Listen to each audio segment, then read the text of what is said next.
Today's the 11th of August. It's about noon. I am in Baranovichi, Belarus, and some of the crazy stuff going on in the news, I just thought I would mention it. Just a day or two ago, they raided Donald Trump's house, tore open his safe, looking for some, who knows what. Nobody knows really for sure what they're looking for. The United States is trying to cause a war between Taiwan and China. That's very obvious. This has economic implications more than anything else. There's nothing about democracy involved in this, unless you believe a lot of the rhetoric coming out of governments. But Taiwan realized that they're pretty serious about the one China policy, so they said, well, let's talk. Let's talk. We will come to China. China believes that is an indication that their objectives were met. So Taiwan is now going to China, and they're talking about reestablishing better ties again. A lot of this was to do with the computer chip industry, the chips. As Biden was saying, that America needs to make its own chips, and you can get chips in Belarus. They were already making chips, so it tastes pretty good too. So they need to take a lesson from Belarus, and they can make their own chips. As a matter of fact, I believe this is an American company. But you see, written in Russian, made in Belarus. Matter of fact, Russia's making chips too. He's maybe talking about a different kind of chips, I think the chips he's talking about are maybe barbecued chips or just plain. This one here is with chives and onions or something. So, you can make a variety of chips, so that's a good thing. And another thing that's happening in the news, you can't believe this one. This is just incredible. It's the leader of Ukraine is saying the West. What he means by the West is virtually every country in the world except for maybe anybody that has any ties of friendship to Russia. That the whole West should ban Russians, kick them out of the country, not allow them in, not give them visas. Sounds like something familiar. Sounds like something that was happening in Germany in the 1930s. Some guy named Adolf. But anyway, there seems to be an inclination of that sort of ideology in Ukraine at the moment. As a matter of fact, it's always been in Ukraine. It's been in western Ukraine mostly, an area that used to be called Galicia, I believe. And they've always been anti-Russian. But then, if you really think about it, the Germans have always been anti-Russian as well. You can go way back in history. You can go back as far as the 10th century, 950, I believe. Something was established called the Nordmark. They had the Nordmark, and there's other places as well. But what these marks were is to keep Slavic peoples out of Europe proper. And the Nordmark, I believe it might be where present-day Kaliningrad is, and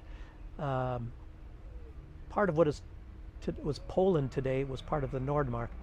And in the 12th century, which is about 1160, the Nordmark was given, the control of the Nordmark was given to Albert the Bear, which was the the first dynasty of what would be maybe the precursor of Prussia, but then they called it Brandenburg, and then it became Brandenburg Prussia.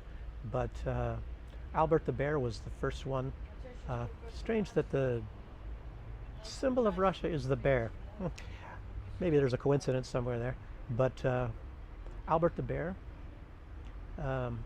was the first, and I believe he lived for a long time. He lived for like 70 years,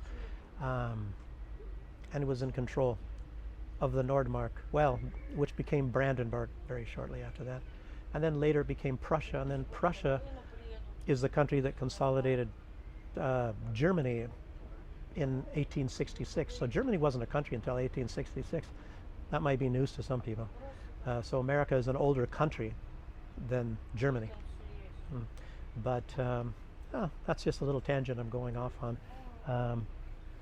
But that was the first time, that Germany was showing what they think of the Russians to keep them out of Europe. And another time was around 1917, when there was a guy that was living in, he was a ethnic Russian. He was living in Zurich, Switzerland at the time, and he was a very radical person, and they put him in a train. It was a sealed train car, no windows or anything, and sent him to Russia, and that's what started the revolution. His name was Vladimir Lenin, and that, you know, Germany knew that it would destabilize Russia, and Russia became a communist country. And then it's very strange that they started fighting against communism in officially 1944, when they invaded the Soviet Union. So they're fighting against what they told us communism. But communism is gone since 1991, as far as I know. So who are they fighting now? I guess it's the Russians again. So it doesn't matter if it's communism or the Russians. Very strange things. It just tells you that this is against Russia. It's not against communism. And it's always been against Russia. They don't have respect for the Russians. And I think the Russians have known that. But now they're acknowledging that in their policy for the first time in history. The Russians have always respected Germans. They've loved Germany and they've respected Germany. But those sentiments have never been returned from the German government or the German establishment, actually. There is a lot of Germans that do respect the Russians.